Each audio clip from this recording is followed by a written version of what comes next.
There comes a moment in the life of a nation when silence is betrayal, when continued obedience is suicide, and when bowing to the same hands that choke you is no longer diplomacy, it is surrender.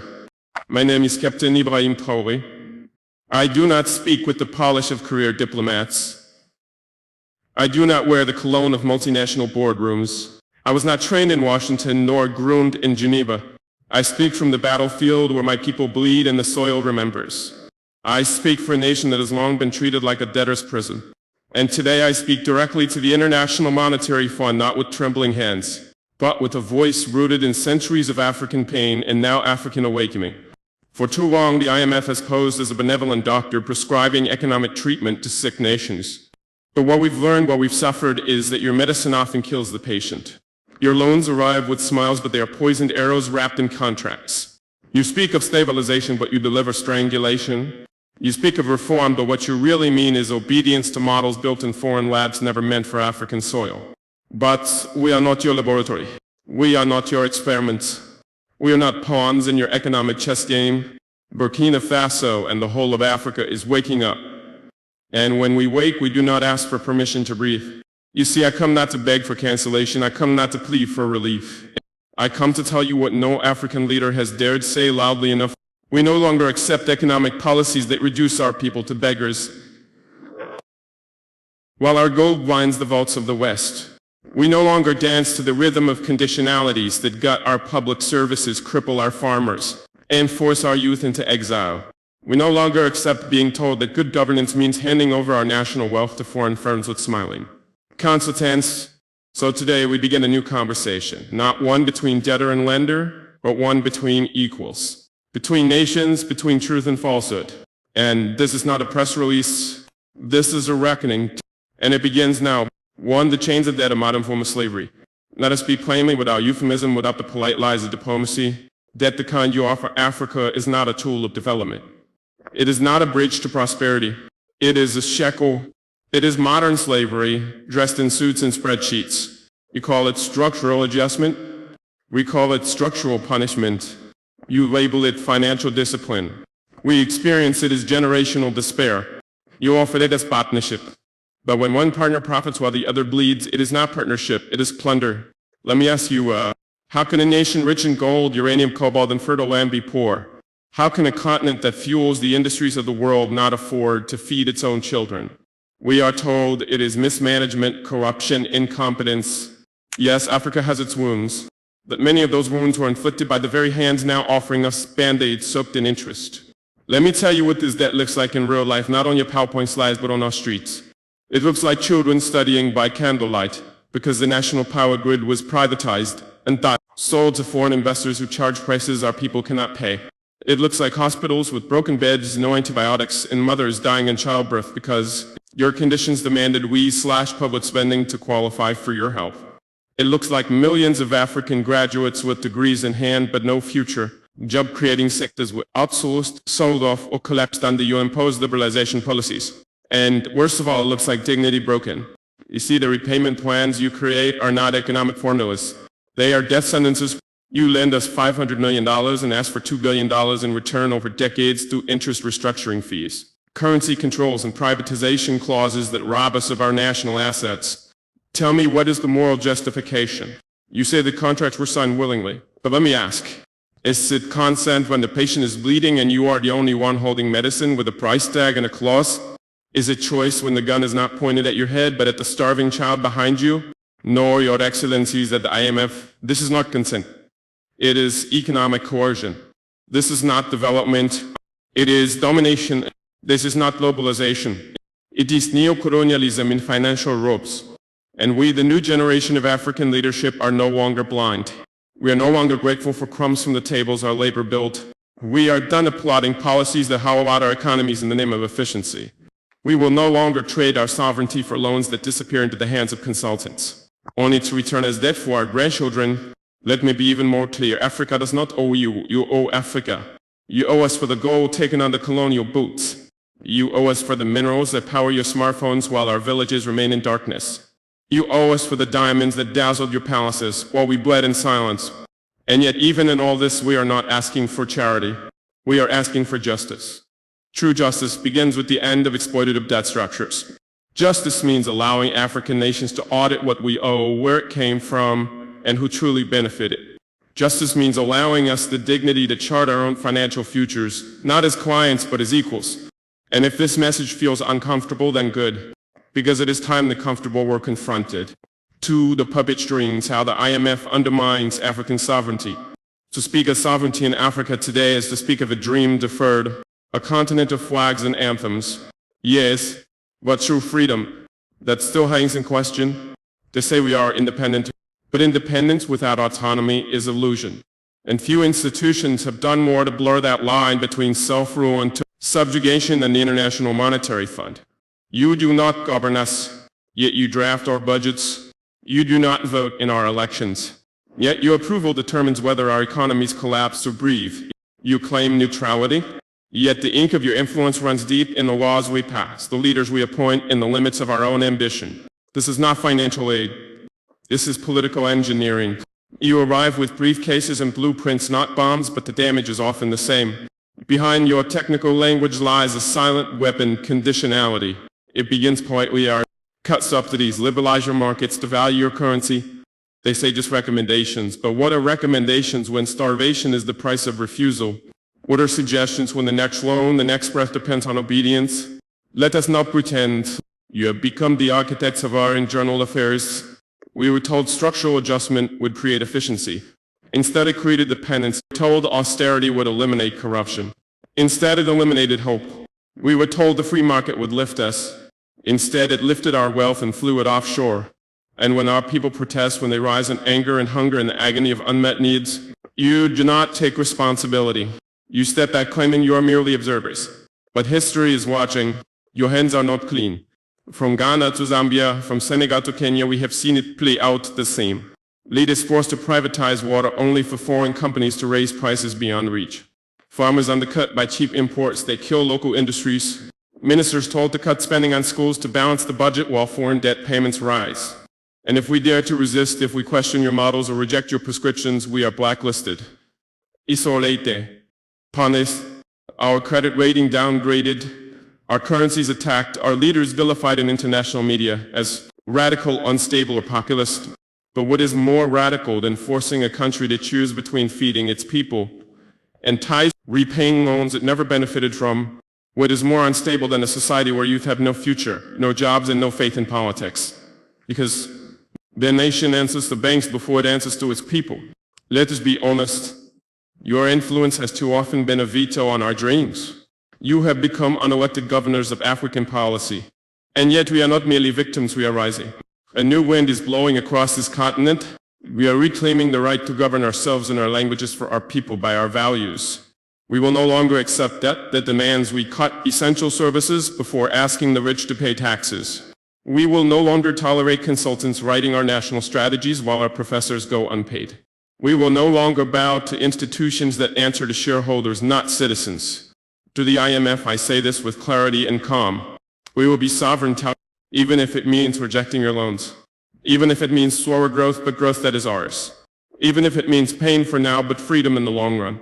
Africa does not need masters, it needs partners. And if you cannot walk with us as equals, then step aside, because we are moving forward, and this time the strings are being cut. 3. A system designed to fail us. We were born into a system we did not build, a global order forged in the fires of empire with the spoils carved into contracts, laws, and institutions that still govern us today. When the colonizers left, they did not leave behind fairness. They left behind frameworks built to extract, not empower. You see, the problem is not just the IMF for food. It is the entire architecture, the rules of trade, finance, credit, and global power that are designed to keep Africa in second place. Designed not by God, not by nature, but by men. Powerful men who decided what value means and who deserves it. Let me ask a simple question. Why is it that we, the continent with 60% of the world's arable land, still import food? Why do we who sit atop gold, diamonds, oil, and lithium need foreign aid? Because the game was never fair. We were made exporters of raw materials, not builders of industries. We were assigned roles in the global economy like actors in a tragic play. You grow and they process to, you extract, they manufacture, you borrow, etc. They lend, and every time we try to rewrite the script, the penalties follow. Credit agencies slash our ratings. Multinational lobbies threaten sanctions. Tech giants pull out investments, and their media calls us unstable. But what is more unstable than a world where a continent of 1.4 billion people contributes the least to climate change, suffers the most? What is more irrational than a system where cocoa farmers in Côte d'Ivoire who feed the world's sweet tooth cannot afford chocolate? What is more unjust than countries who were once colonizers now lecturing us about governance, while sheltering the stolen wealth of African elites in their banks? And yet they call this order a meritocracy. They say work harder. They say be more transparent. They say attract investment. But what they don't say is this: the scoreboard was rigged from the beginning. The rules were never neutral. And the referees, the WTO, the World Bank, the IMF, serve the same teams who have always won. Let me give you an example. When we attempt to support local farmers with subsidies, we are told this distorts the market. Yet the US and Europe spend hundreds of billions on their own farmers every year and call it protection. When we try to build state industries to create jobs, we are told this is inefficient. Yet their richest corporations were born from state-funded innovation, from NASA, from war, contracts, from public research. When we push back on exploitative mining contracts, they say we are hostile to business. But isn't it more hostile to extract $100 worth of resources and leave behind $3 worth of schools? Africa is not asking for pity. We are demanding fairness, not charity justice, not handouts equal footing. We are the youngest continent on Earth, and yet the global economy treats us like we have nothing to offer but our labor and our land. But our value is not in what lies beneath our soil. It is in our people, our quota, all minds. They said the system works. We say for whom? It is time we stop playing by rules written without us and start rewriting them in our image. We do not seek to burn bridges, but we will not walk across those that lead only to more chains. So hear this clearly: we are not broken. The system is, and if it will not change willingly, then we, the children of Sankara, Nkrumah, Lumumba, and Biko was ended ourselves. Because we did not come this far just to survive. We came to thrive. And we will no longer wait for permission to do so, or a new past sovereignty through self-reliance. Now that we have named the injustice, let us speak of rebirth. Africa does not need to beg for inclusion. Africa does not need another savior, another lecture, another conditional loan. What we need is a new path, one carved by our own hands, guided by our own vision, and rooted in our own values. Self-reliance is not isolation. It is not arrogance. It is the reclamation of dignity, of choosing to stand on our own feet even when the ground beneath us trembles. Let me be clear. We are not rejecting partnership, but we are redefining its terms. For too long, partnership has meant dependence. It has meant waiting for approvals, for grants, for loans, while our people starve and our youth flee across the seas. This is not partnership. This is bondage with a friendly smile. So we must build differently. And it starts with 5 principles. 1. Feed ourselves first. No nation is truly sovereign if it cannot feed its people. How can we speak of independence when a drought in another land dictates the price of bread in ours? We must invest in agriculture, not as a tool of survival, but as a pillar of power. From seed sovereignty to irrigation, from cooperative farming to agro-processing, Africa must rise from subsistence to abundance. Let every village become a fortress of food security. Let every farmer become a nation builder. To educate, to liberate. The most dangerous weapon colonialism left behind was not the gun. It was the syllabus, a curriculum that teaches us about foreign kings but not our own heroes, that praises foreign philosophers but ignores African science, innovation, and wisdom. We must rewrite education to raise children who know their worth, who build with purpose, who innovate with pride. Let us teach coding alongside crops. Let our schools be laboratories of freedom. We must educate not just to pass exams, but to shape destiny. We produce raw materials leave Africa. Finished products return 10 times the price. This is therefore in the master trade. We must process, manufacture, and innovate locally. It is not enough to own the mines. We must own the means to refine, package, and profit. We must support African businesses, protect our infant industries, and end the addiction to imports. This is how we create jobs. This is how we keep wealth in our borders. Let the world come to buy from Africa, not just to take. For unite or perish. A fragmented Africa is a weak Africa. We cannot negotiate with the world as 54 scattered voices. We must integrate economically, politically, and technologically. Let us build railroads that connect Lagos to Dakar, data centers that protect our knowledge, and defense alliances that protect our peace. ECOWS, SADC, AU, they must evolve from clubs of diplomacy to engines of collective action. No single African nation can stand alone, but together we are a giant. 5. Trust our people. Too often our leaders trust foreign advice over local wisdom. They fly thousands of miles to ask questions their own communities have already answered. But the solutions are here in the hands of our youth, our women, our elders. Let us fund local innovation. Let us amplify village voices. Let us believe that the mechanic in Ouagadougou and the coder in Kigali are just as brilliant as any consultant in Paris. We will not be free until our own people are trusted to lead the future. My brothers and sisters, we are not building a copy of the West. We are building Africa, our Africa. We are not chasing the old dreams of others. We are daring to dream anew. Self-reliance means we may stumble. It means we will make mistakes. But those mistakes will be ours, and in them we will learn to rise. There is no savior coming. The savior is already here in our hands. Our hearts are unity. Let us stop waiting. Let us stop blaming. Let us begin. Not tomorrow. Not after the next summit. Now, Africa will not rise through speeches alone. It will rise through soil-stained hands, ink-stained books, and steel-stained factories. Let us take back what was always ours. Not through war, but through willpower. Not through hate, but through healing. Not through begging, but through building. This is the dawn of self-reliance. And we will never go back to the chains. 5. The people's mandate. You are not powerless. To my beloved people, young and old, urban and rural, educated and unschooled, you are not powerless. You have been made to believe that power belongs only to men in suits behind microphones.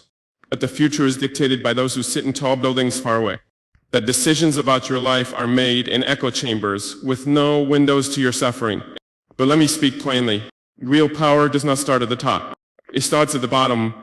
It starts with you, the farmer who rises before dawn, the mother who feeds her children before herself, the young man who refuses to steal even when he is hungry, the girl who walks 5 miles for education every day, the street preacher, the mechanic, the nurse, the tailor, the teacher, the water carrier. You are the foundation. You are the pulse of Africa. But here is a tragedy. You have been taught to wait, to hope that change will come from someone else, to clap when crumbs are thrown at your feet, to fear questioning authority even when that authority fails to protect you. This mindset must end. We must tear down this invisible wall. Ultra-Fire cervical care pillow. Even orthopedic doctors are using it. Orthopedic. The one that separates the leaders from the people, the informed from the unheard, the elites from the everyday heroes. Because true leadership does not rule, it serves, and service without accountability is tyranny in disguise. Why the system prefers you powerless. The international institutions we challenge today, the IMF, the World Bank, and others, they don't just seek to control governments. They rely on your silence. They thrive when you are too exhausted to resist, when you're too distracted by survival to organize, when you are taught that politics is dirty and not your concern. But understand this, every price hike, every failed hospital, every land grab, these are political decisions. And by not engaging, by not questioning, we become complicit in our own oppression. But once the people awaken, the tide shifts. Once the youth refuse to be silenced, once the mothers speak truth to power, once the elders remember the strength of their voice, no IMF loan, no dictator, no puppet regime can stand. From protest to participation, revolution is not always a fiery explosion. Sometimes it is quiet. It happens when a young person registers to vote, when a market woman refuses to pay a bribe, when neighbors gather to fix a broken road without waiting for the government. This is your mandate, not just to resist, but to rebuild. And to do this, we must reclaim 5 sacred rights. The right to question is ask why, ask how, demand clarity. Whether it's a village chief or a president, authority must answer to you. The right to organize, join hands, create unions, form cooperatives. Stand not as individuals, but as a united voice. The right to information, know who owns your land, know where your taxes go. Knowledge is power, and it is your right. The right to refuse injustice, refuse manipulation, refuse to be a pawn. Resistance is your sacred inheritance. The right to dream. Dream not just of escape, but of change. Envision the Africa your children deserve and begin building it today. This is not just a fight for governments. Yes, leadership matters. Yes, corruption must be purged. Yes, puppet regimes must fall. But a just Africa cannot rise on political will alone. It needs a people awakened, a people who refuse to settle, A people who will no longer be ruled by fear but led by conviction. You are not spectators, you are co-architects of the new Africa. Every action matters, every voice counts. Every ripple becomes a wave. To the youth of Africa, you are not the leaders of tomorrow. You are the fire of today. Do not wait for permission. Do not wait for funding. Do not wait until you're older or wiser or richer. Start now. Speak now. Organize now. Build now. Because if you don't shape your destiny, others will sell it. To the elders, we need your wisdom, not your silence. You've seen regimes rise and fall. You've endured hardship, betrayal, and hope. Now is the time to guide the young, not with cynicism, but with courage. To the mothers, you are the backbone of every revolution. It is in your arms that nations are raised. Do not let the world call you weak. You are the guardians of justice. To every African listening, this is not Ibrahim Chakor's fight alone. This is our shared mandate. To demand truth, to reject fear, to build a continent that finally honors the dignity of its people. Power is not something given. It is something realized. And today you must realize you are not powerless. Seek a reckoning, the fear is your awakening. My beloved sons and daughters of Africa, by now you must understand, we are not in a battle of guns. We are in a battle of narratives, control, and fear. The institutions that chain us, whether called the IMF, the World Bank, or the silent elite who never show, their faces are not afraid of our armies. They're afraid of our awakening, because an awakened African is a dangerous thing. The game they played so well, for decades they told the world that Africa was the problem, that we are corrupted, that we are incapable of governance, that we are dependent, primitive, and always needing help. They told us these lies so many times that we began to believe them ourselves. So we begged, we borrowed, we bowed. But in doing so, we forgot who we are. We forgot that Africa is the cradle of civilization, that it was here under our skies that the stars were first read, that it was our ancestors who taught the world about medicine, astronomy, farming, and spirituality. We forgot that before there was an IMF, there was Timbuktu. Before there was colonial aid, there were kingdoms with universities, armies, trade routes, and governance systems that spanned continents. We were not poor, we were made porous. What they fear most, let me tell you a truth, they will never publish in any global newspaper. Their power depends on your ignorance. Their comfort depends on your silence. Their wealth depends on your exploitation. So when you begin to read, they panic. When you organize, they tremble. When you unify across borders, they conspire. Why? Because a generation of Africans who know the game, who see beyond the aid packages and debt traps, who refuse to sell their futures for short-term illusions. Such a generation is unstoppable. They fear not your rage, but your clarity. They fear not your weapons, but your wisdom. They fear not your protest, but your purpose. The awakening has begun.